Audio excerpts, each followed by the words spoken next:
அன்பர்களே, போன காணொளியில் ராமலிங்க பெருமான் நிலையில்லாமல் கரங்கு மாதிரி சுழல்கின்ற மனத்துடைய கொடுமையை இறைவன்கிட்ட முறையிடுகிறார். அதன் தொடர்ச்சியாக இந்த காணொளியிலையும் தன்னுடைய மனத்தை பற்றி பாடுகிறார். அது என்னன்னு பார்ப்போம். மாயை எனும் இரவில் என் மனையகத்தே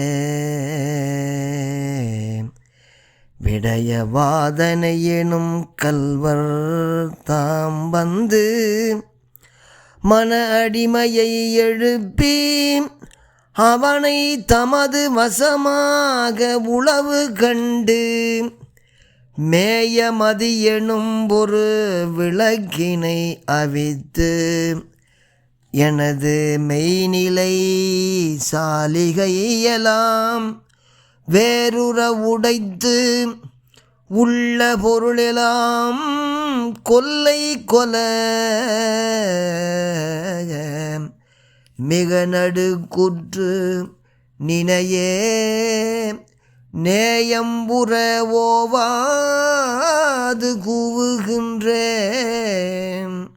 சற்றும் நின் செவிக்கு ஏற இலையோ நீதி இலையோ தரும நெறியும் இலையோ அருளின் நிறைவும் இலையோ என் செய்கேன். ஆயமறைமுடி நின்ற தில்லையம்பதி மருவும் அண்ணலார் மகிழும் மணியே அகிலாண்டமும் சராசரமும் ஈன்று அருள் பரசிவானந்த வள்ளி உமையே அப்படின்னு பாடி முடிக்கிறார். இதனுடைய பொருள் என்னன்னா, ஆயமறை முடி நின்ற தில்லையம்பதி மருவும் அண்ணலார் மகிழும் மணியே. ஆயமறை, மறைன்னா தெரியும், வேதங்கள்னு சொல்கிறோம் இல்லையா, வேதங்கள் ரிக்வேதம், யஜுர்வேதம், சாமவேதம். அதை தான் ராமலிங்க சுவாமி ஆரண முடிமேல் ஆகம முடிமேல் ஆக நின்றோங்கி அருட்பெரும் ஜோதிம்பார். அப்போ அந்த நுண் பொருளை உரைக்குகின்ற வேத நூல்களே முடிவில் மேலே விளங்குகின்ற தில்லையம்பதியில் எழுந்தருளி அருள் பாலிக்கின்ற அண்ணலாகிய அண்ணலார் மகிழும் மணியே, அண்ணலார் மகிழும் மரகத மணியே. அப்புறம் என்ன சொல்கிறாரு, எப்பவும் போல் அகிலாண்டமும் சராசரமும் இன்றருள் பரசிவானந்த வள்ளி உமையே. அண்டங்கள் அனைத்தையும் அவற்றுள்ள சராசரங்கள் எல்லாத்தையும் படைத்து காத்து அழித்து பரசிவானந்த வள்ளியாக உமாதேவியே அப்படின்னு சொல்லிட்டு மேட்ருக்கு வர்றார். என்ன சொல்கிறாருன்னு பார்க்கலாம். அதாவது மாய எனும் இரவில், இருட்டில், அதாவது உலக மாயை அப்படிங்கிற இருட்டில் என்ன சொல்கிறாரு, என் மனையகத்த விடய வாதனை எனும் கல்வர் தம் வந்து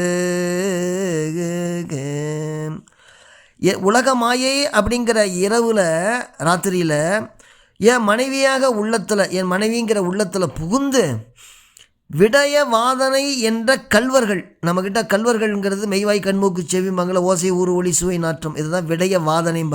அதனால தானே நம்ம கண்ட பக்கம் இழுத்துட்டு போகுது, நம்மளை மனசை இழுத்துட்டு போகுது இல்லையா. அதை தான் அவர் விடயவாதனைங்கிற திருட்டு பசங்க கல்வர்கள். அவன் என்ன பண்ணுறான் வந்து மன அடிமையை எழுப்பி அவனை தமது வசமாக உளவு கொண்டு, அவன் என்னுடைய மனமாகிய அடிமையை எழுப்பி அவனை பிடிச்சி தான் வசப்படுத்தி என்ன பண்ணுறான், என்னுடைய உணர்வுங்கிற பொற்பையின்னு வச்சுருக்காரு. உணர்வுங்கிறத ஒரு பொற்பை, அது ரொம்ப அறிவு. அதை அந்த பொற்பையை அடைவதற்காக, இப்போ செல்வத்தை திருடன் என்ன பண்ணுவான், அவனுடைய நோக்கம் என்ன, செல்வத்தை அடைவது தானே. அது மாதிரி என்னுடைய பொற்பையை அடைவதற்கு உளவு அறிந்து சூட்சுமம்லாம் பண்ணி என்கிட்ட இருக்க இயற்கை ஆகிய விளக்கை அணைச்சிட்டான். என்கிட்ட மதிங்கிற இருக்கும் இல்லையா, மதினா அறிவு நம்மக்கிட்ட இருக்கும்ல எப்போவுமே. அதனால தானே மனம் போன போக்கெல்லாம் போகக்கூடாது, மனமான ஒரு சிறுவன் மதியான குருவை மதித்திடான்னு கூட ஒரு பாட்டு பாடுவார் 9 வயசில். அப்போ மதிங்கிறது வந்து ஒரு குரு. ஆனால் அந்த குரு சொல்கிறத மனம்ங்கிற சிறுவன் கேட்க மாட்டான். அந்த பாட்டில் சொல்லுவார். இந்த பாட்டில் என்னுடைய மதி இயற்கை அறிவாகிய விளக்க அணைச்சிட்டு என்ன பண்ணுறான், ஞானம் அப்படின்னு என்கிட்ட இருக்குது, ஞானமாகிய ஒரு பொற்திறன் இருக்குது, அது இருந்த பைய ஒட்டச்சி எரிஞ்சு கொள்ளை கொண்டு போக அதை பார்த்து என்ன கொல்ல எடுத்துக்கிட்டு போகிறான். அது கண்டு நான் என்ன பண்ணுறேன், ரொம்ப பயந்து நடுக்கம் வந்து உன்னை வந்து அன்புடன் நினச்சி இடையறாது கூவி முறையிடுகிறேன். அந்த சத்தம் உனக்கு காதுக்கு கொஞ்ச நாச்சும் கேட்டுக்குச்சா? இந்த கேட்காம இருக்கிறது உனக்கு நீதியாகுமா, இல்லை அது தர்ம நெறியாகுமா, இல்லை நின்பால் அருள் இல்லையா, அருள் நிறைவு இல்லையா? இப்படிலாம் இல்லை, செவியில் கேட்டு நீ அருள் பண்ணேன்னா நான் என்ன செய்வேன் சொல்லு அப்படின்னு சொல்கிறாரு.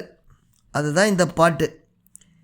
இப்போ என்னன்னாக்க, இப்போ நமக்கு வந்து வறுமை வரும், நோய் வரும், வயசான அப்புறம் சாவு வரும். இதெல்லாம் வந்து நமக்கு கஷ்டம் வந்தாலும் கூட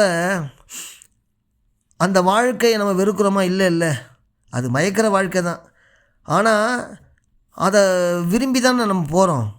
அந்த மாதிரி விரும்பி வாழ்தல் வேண்டும்ங்கிற மயக்கம் இயல்பு தானே, அது கஷ்டப்படுத்துது. இருந்தாலும் நம்ம விரும்பி தானே இருக்கிறோம். அப்போ அந்த உலகியலை வந்து மாயை எனும் இரவுங்கிறார்.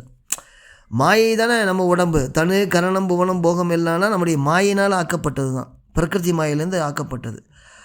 அந்த உலகியலை வந்து மாயை எனும் இரவுங்கிறார்.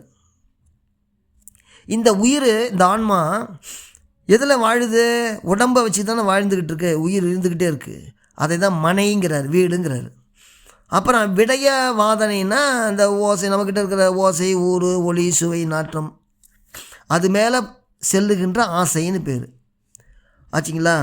அப்போ உயிருக்கு வேண்டுகிற விருப்பு வெறுப்புக்குரிய நினைவுகளை எழுப்பி பிற உறுப்புகளையும் இயக்கும் கருவியாதனால மனதை வந்து அடிமைங்கிறார். அந்த மனசை இவர் என்ன பண்ணுறாரு, அந்த மனசை இந்த ஐம்புலன்கள் என்ன பண்ணுறது, தமது வசமாக உளவு கண்டு அப்போ வந்து உயர் பண்பாகிய இயற்கை அறிவை கெடுத்துருது. நம்மக்கிட்ட இருக்கிற இயற்கை அறிவு இருக்குல்ல, மதி, அதை கெடுத்து மேய மதி எனும் விளக்கினை அவிச்சிட்ட பிறகு என்ன பண்ணுறாரு, மெய்நிலை சாலிகை, மெய்யுணர்வு நிறைந்த பொற்பேழைன்னு அர்த்தம். மேய மதி எனும் ஒரு விளக்கினை அவித்து எனது மெய்நிலை சாலிகை எல்லாம் வேறொரு உடைச்சு ஞானப்பொருள்கள்னு சொல்லப்படுகின்ற பொற்காசுகளை, ஞானப்பொருள்களாகிய வேறொரு உடைத்து பொருளெல்லாம் கொள்ளை கொள்ள. என்ன பொருள்? அந்த ஞானப்பொருள்களாகிய பொற்காசுகளை. யார்? விடயவாதனை எனும் கள்வர்கள். இந்த விடயவாதனைங்கிற நம்மக்கிட்ட இருக்கிற விடயவாதனைங்கிற திருட்டு பசங்க என்ன, அதை அடிமைப்படுத்தி கவர்ந்து கொண்டாங்க அப்படின்னு இப்போ சொல்கிறாங்க. மேய மதியனும் ஒரு விளக்கினை அவித்து எனது மெய்நிலை சாலிகையெல்லாம் வேறொரு உடைத்து உள்ள பொருளெல்லாம் கொள்ளை கொல. அதனால் என்ன பண்ணுறது, அப்போ பொருளை இழந்து போனவன் எல்லாத்தையும் கூப்பிடுவானா இல்லையா, தன்னுடைய இழப்பை சொல்லி புலம்புவானா இல்லையா, அது மாதிரி நான் உங்ககிட்ட புலம்புறேன், மிக நடுக்குற்று நினையே நேயமுற ஓவாது கூவுகின்றேன் அப்படின்னு சொல்கிறார். நான் நடுக்கமுற்று நினையே நேயமுற ஓவாது கூவுகின்றேன் அப்படிங்கிறார். அப்போ நேயமுறை என்பதற்கு என்னன்னா அன்பும் இரக்கமும் அப்படின்னு. நேயமுறைன்னா அன்பும் இரக்கமும் என்கிட்ட இல்லை, நீ வைக்கல இல்லை அப்படின்னு சொல்லிட்டு அருள் வேண்டி புலம்புகிறேன். அப்புறம் அருளொளி வந்து விரைந்து வராமல் இருக்கிறதுக்காக சற்றும் நின் செவிக்கு ஏற இலையோ, அப்புறம் நீதி இலையோ, தரும நெறியும் இலையோ, அப்போ அருளினுடைய நிறைவும் இலையோ அப்படின்னு சொல்லி நான் என்ன செய்கிறது அப்படின்னு சொல்லி முடிக்கிறாரு. என்ன இந்த விடயவாதனைங்கிறது என்னென்னா, இந்த மனசை வச்சு தானே ஏவி விடுது நம்ம ஆன்மா. நம்மக்கிட்ட தத்துவங்களாகிய கருவிகளை ஏவி விட்டு தான் பொறிப்புலன்களை வச்சு தான் ஏவி விட்டு, அதனால் என்ன அந்த விடயவாதனை தான் ஞானம் வரமாட்டேங்குது. அதுதான் தத்துவத்தை வந்து வெல்லணுங்கிறாரு ராமலிங்க பெருமான். தத்துவ வெற்றிங்கிறதுல பாடுறாருல பார்த்தீங்கன்னா, அந்த கரணங்கள் 4 இருக்குது. மனம், சித்தம், புத்தி, அகங்காரம் இருக்குது. ஓசை, ஊறு, ஒளி, சுவை, நாற்றம் இருக்குது. இந்த மாதிரிலாம் நிறைய இருக்குது இல்லையா? 24 ஆன்ம தத்துவங்கள் கருவிகள் இருக்குது. அந்த கருவிகளெல்லாம் வந்து அடிமைப்படுத்திடுது. அதை தான் இவர் வந்து இந்த பாட்டில் வந்து, அது எதனால்? இந்த மாயையினால தான். இந்த மாயை வந்து இருந்தாலும் கூட அந்த அறிவு அந்த அதாவது என்னன்னு சொல்லுவாங்கன்னா, அறிவு சொல்கிறத கேட்காது மனசு, அதை வந்து அடிமைப்படுத்திடும். அதை தான் இந்த பாட்டில் மேய மதி எனும் விளக்கு. அது இருட்டில் இருந்தோம், விளக்கை வந்து அணைச்சிட்டு இவங்கெல்லாம் கொள்ளை அடிச்சிட்டு போகிறாங்கன்னா இவர் கத்தாமல் என்ன பண்ணுவார்? அதை தான் அவர் மாயை எனும் இரவில்